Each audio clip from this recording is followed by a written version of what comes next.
Well, hi there. I am Andrea Watkins, and if you're listening to this while juggling 3 patient calls, checking in a couple patients, taking a payment, selling skincare, and trying to catch your doctor in between procedures, you might be working in an aesthetic practice. And I'm Blake Lucas, and this is Practice Land. This is not your doctor's podcast. Welcome back to Practice Land. Thank you so much for listening. We are back again today with Allison Petriella, and we are going to talk about something that can be a little sticky, which is dealing with difficult coworkers, bosses, and surgeons. Dun, dun, dun. So welcome back, Allie. Thank you. Absolutely. So between Allie and I, we have 20 some years working in practices experience. So out of all this time where we led people in the practice, how often would you say that we're really coaching to help people with internal issues? I would say very often. Unfortunately, it's very common, especially in aesthetic practices, because it's a bunch of women that are very intelligent, all in one little close-knit team often. And so issues do arise, frictions arise. So very, very common. To me, first of all, I think what causes a lot of chaos internally is people not feeling safe and appreciated and validated in their roles.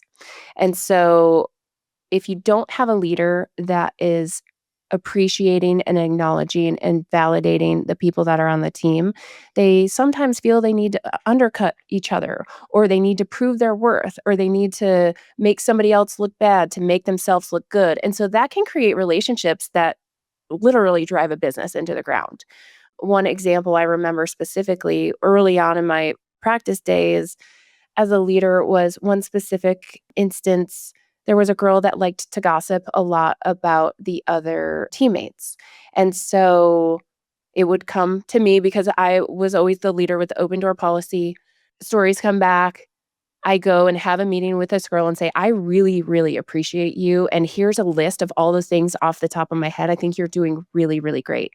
And here's some things that we really need to address, because we can't have this competition and this cattiness and this gossip that's happening with some of the other girls on the team. And it's been reported to me several times by many people. And so whether it's happening or it's not happening, I owe it to you to bring it to you to let you know we just can't have this in the practice. This is, just an acknowledgement of all the great things you're doing and some things we need to work on. What do you have to say about that? And so we had a conversation. We came to an agreement, like, no, this isn't going to happen anymore. Of course, there were excuses of X, Y, and Z, but it was just very straightforward. Here's how we're going to move forward. Second chances, I think, are always absolutely critical, because I want to think always the best of people and really meet people where they are to try and empower and elevate them. Unfortunately, that situation did not end up in a good situation. It happened again, and then she was let go because she couldn't elevate her own interpersonal issues to stop creating this negative culture. For me, I think that's probably something that stood out in that specific leadership role as a turning point for our practice. Also, because you're setting an example of, we're going to tolerate this bullshit or we're not. And if you want to have a good culture where people feel safe, appreciated, validated, and don't have to worry about their team members talking shit about them in the break room, you have to set an example. Give the chance, be very honest, but don't let that rotten apple ruin the bunch, because it ruins your culture and it ruins what you're able to actually accomplish and the number of patients that you can help and just how good you can get through your day. Yep. So and that was kind of a tyrant, and that was a long-winded way of saying, like, it can happen, but there are ways that you can address it. Well, I just want to add to that too, from the other end of that, with you in a leadership role, and if I'm underneath you and somebody is acting that way, the rest of the team, just like you're saying, is seeing how that person's acting. And if it's not addressed, we're seeing that they're getting away with it. And that's very discouraging and will tear apart the culture very, very quickly, because we're going to start to see, oh, that person acts like that and they get away with that, so that's okay in this environment. Exactly. And a lot of us aren't willing to act like that. So we're going to start to kind of alienate ourselves and think, gosh, I don't belong here. I can't keep up with this. I don't feel like I fit in because that's the type of behavior that's normal here. And I don't condone that type of behavior in my own personal life. So do make sure, just like Andrew said, you're identifying those bad apples, addressing them, and not letting them bleed into the other areas of the practice and let the other practice members observe it. Also, give your leader the benefit of the doubt. They really do want a great culture. They want what's best for their team. However, they cannot be in every place in the practice and in the surgery center and everywhere all the time. Make sure that you're not just like, oh, they let anything happen. They just let people act this way. If you've brought stated facts and consequences and repercussions to them and then nothing happens to make it better, then obviously there's an issue. Yes, exactly. I Yeah. love that. This emphasis on taking the emotion out of it, even if it means you need to take a little breather and a little break before you do report something. Like, don't go in there when you're all in the heat of it because you just saw something happen in the office. Calm down first. Make sure you've got your leading factually, and then you're coming to your leader and saying, this is what occurred. This is how it affected us. Do with it what you may. Yeah, exactly. So what do you think, I mean, just to kind of back up a little bit, what is difficult? What's that even Um, mean for you? That's a good question, but I just feel like difficult, what it would boil down to, if you really like take some time to think about it, is a challenging person to communicate with. If you can't communicate with somebody, then everything else gets broken.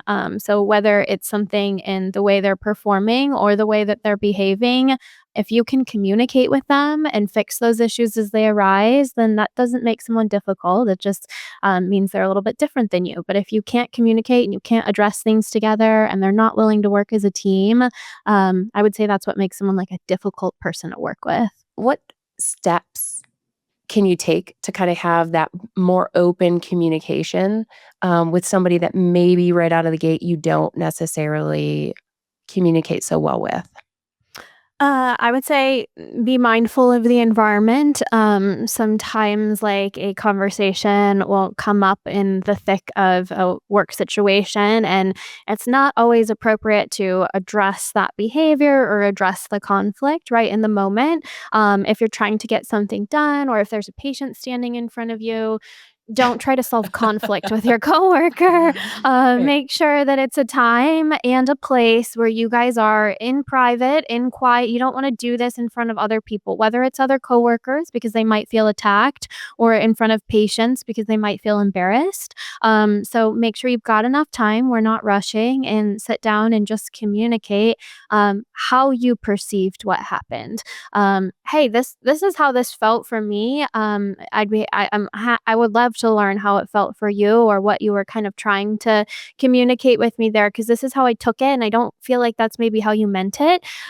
So always just, share how you feel. Make sure you're doing it in the right environment, and lead with a goal. If it's like process oriented, or if it's something where we need to work on our communication, hey, my goal is for us to have like really great communication. It's going to be really important for, the best outcome of our patients. And I feel like right now it's a little broken right here. How could we do this a little bit better? Here's some proposed solutions. So don't be like going up to someone being like, I feel like you're kind of rude to me. Okay, that's not helpful.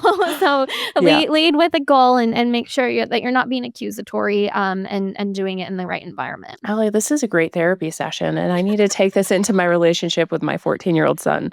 I Perfect. feel like when you leave your things laying around, you're just assuming that I'm going to take care of them for me. I Yeah, feel statements, yeah. ladies. My goal is for you to pick up your shit. Um, how do we get there so that I don't feel taken advantage of? Wait, sorry. I hope he never listens to this. Love you.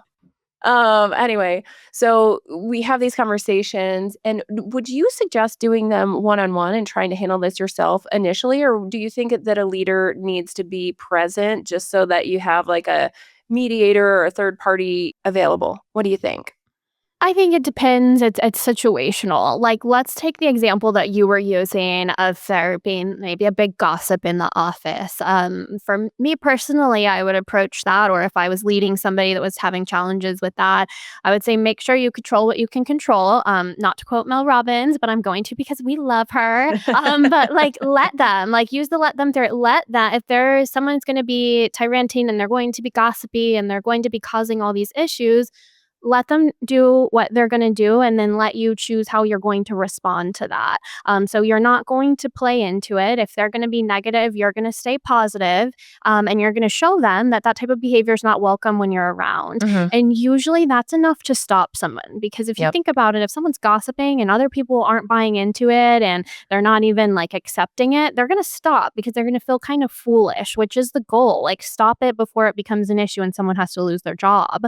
One quick thing that I've learned through being old and reading lots of books and listening to pods and things like that is, as soon as someone, maybe they start saying something not so nice or pretty negative about a colleague or somebody in our circle, it's like, oh, have you told them that yet? Yes. Have you discussed that with them? I don't feel comfortable talking about it with you if you can't even talk with them about it. That's such a good tool. I love that. And it changes their perspective, because they're like, oh, I haven't. Maybe that would change things if I did that. Exactly. Like, are you just gossiping to gossip, or do you really want change? Because if you really want change, you're barking up the wrong tree. Yes. I can't change that for you. If you have a problem with the way that Susie Q answers the phone or the way she walks and prances through the office, you should probably talk to her about that and not bring it to me. If you're just talking about it to talk about it, I'm not interested. I love that. Yeah. So in the moment with that person, control how you're behaving and hopefully they stop. From there, then have the discussion with the person directly, which is what we were just leading right into. Have you talked with them about that? I don't want to participate in this conversation. So directly telling them, or telling them how what they're doing is causing issues and how it could be even more problematic if it doesn't stop. And then if that still doesn't stop it, which very rarely will that not stop the behavior, that's when I would recommend going to your leader and having all the pieces and having the documentation of like, this is what's been going on. This is what I'm observing. I'm just going to do my due diligence because I would be remiss to not share this with you. This is what we're experiencing. Again, do with it what you may. It's not your decision to make a recommendation of what they should be doing about it, but share, this is what I'm seeing and I feel like it's problematic, but thanks for listening. Yeah, exactly. And from a leadership perspective, pro tip, those folks are really focused also on productivity. And if you can take to them how a certain behavior or difficulty is affecting productivity and our ability to do well as a business, that is also very eye-opening when you're taking that emotion out of it and you're saying, hey, listen, this person goes out on a walk for 15 minutes and they don't come back for an hour and 30 minutes. And I see them sitting in their car watching TikTok when I went out to get the mail. Obviously, that's a problem for productivity. That's not being gossipy. That's really being concerned about the best interest of the practice and the rest of the team. Have you ever had to set specific boundaries with a colleague or with a coworker? Maybe there was difficulty there. Oh, tell me about that situation. Yeah. Please. I think that as a leader, that was my greatest shortcoming in the beginning, is just kind of like, I feel like I would prioritize friendship and I was a people pleaser. So being like appreciated by people over the professionalism. And so it would get me into that situation often where after the fact, I would need to set boundaries. So I think on the front end, you're going to want to promote an environment and cultivate an environment in the office that is very communication forward and encourages everybody to be able to communicate professionally. So when things like this arise, it's not weird and not a like conversation that you need to hype yourself up for and create tension around, because then you recommend, or you're like asking to talk with somebody and everyone's getting anxiety. Right. So as long as your office... Can you talk on Friday at 4:35 p.m.? Yes. And if you have to do that, just one quick thing, make sure you tell someone what it's regarding. I hate, that is my pet peeve, getting a message from someone that's like, hey, do you have a minute? A minute for what? Because right now I do. I'm going to drop everything and talk to you because I'm going to puke if you don't tell me what it is. Like, tell someone what you want to talk about. Yeah. But I think having structure. So as a leader, I liked to have very structured meetings with everybody on a regular basis that we could look forward to. So if an issue arises or if a boundary needed to be set, there was already an allotted time that allowed for us to talk about that. And we knew what we were looking forward to. And it doesn't feel like anyone's getting a slap on the wrist or, anything like that. It doesn't need to feel like that. It doesn't need to be tension. If it's occurring in a regularly scheduled meeting, it's so much easier to talk about because it's just like procedurally, let's set a boundary right here. And then it's less awkward. And then how do you stay positive and kind of avoid getting dragged into sometimes there's some negativity or gossip or anything? I think we kind of touched on it previously, but what would be your pro tip for that? I would say overall, just staying extremely mindful of what conversations you are participating in. Stay busy with your work and stay in your lane. I feel like what I've observed in our own practice and other practices is just the icky conversations seem to occur when people aren't busy enough or they're kind of trying to dip into things that have nothing to do with them.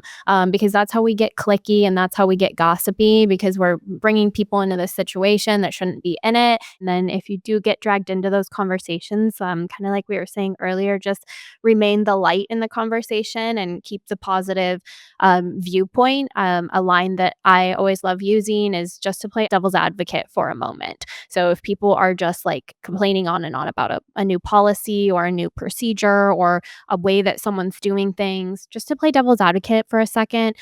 This might be why we're doing this.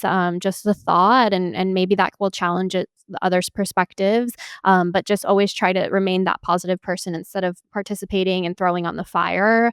I just feel like that's kind of a more gentle way of saying like, hey, maybe this isn't all that bad and maybe we can challenge our perspective Instead a of little bit. saying, stop your bitching. Yeah.